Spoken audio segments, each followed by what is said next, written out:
கடலூர் மாவட்டம் நெய்வேலியில் என்எல்சி சுரங்கத்தில் தீ விபத்தானது ஏற்பட்டிருக்கிறது. அதிகாலையில் ஏற்பட்ட தீ விபத்தில் கோடிக்கணக்கான பொருட்கள் சேதமடைந்துள்ளதாக போலீசார் தகவல் தெரிவித்துள்ளனர். இதுகுறித்தான கூடுதல் விவரங்களை வழங்குவதற்காக நமது செய்தியாளர் சிவகுமார் இணைப்பில் இருக்கிறார்.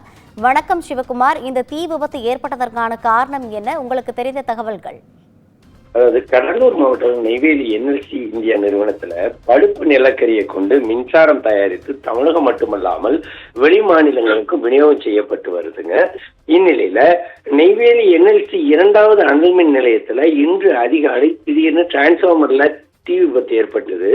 இதனால இப்பகுதி முழுவதுமாக, அதாவது தீப்பிடித்த எரிந்த நிலையில அது தீப்பிழம்பாக காட்சியளித்தது. இதை அறிந்த என்எல்சி தீயணைப்பு துறையினர் விரைந்து தீயை கட்டுக்குள்ள கொண்டு வந்தாங்க. இந்த விபத்துல கோடிக்கணக்கான ரூபாய் மதிப்பிலான பொருட்கள் சேதமடைந்திருக்கலாம்னு சொல்லி முதல்கட்ட தகவல்கள் வெளியாகி இருக்குதுங்க. அதாவது என்எல்சி இந்தியா நிறுவனத்திலிருந்து தயாரிக்கப்படும் மின்சாரத்தின் அளவை சரியான அளவில் சரி செய்து தமிழகம் மட்டும் இல்லாம வெளி மாநிலங்களுக்கும் கொண்டு செல்லக்கூடிய உதவக்கூடிய ஒரு டிரான்ஸ்மிட்டர், அதாவது டிரான்ஸ்பார்மர்ஸ் தான் அந்த இதுல தான் தற்போது அந்த தீ விபத்தானது ஏற்பட்டிருக்கு.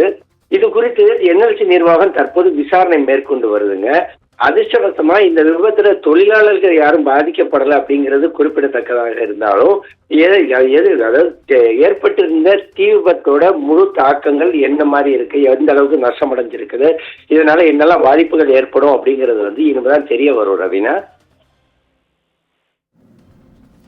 கூடுதல் விவரங்களை வழங்கியமைக்காக நன்றி சிவகுமார்.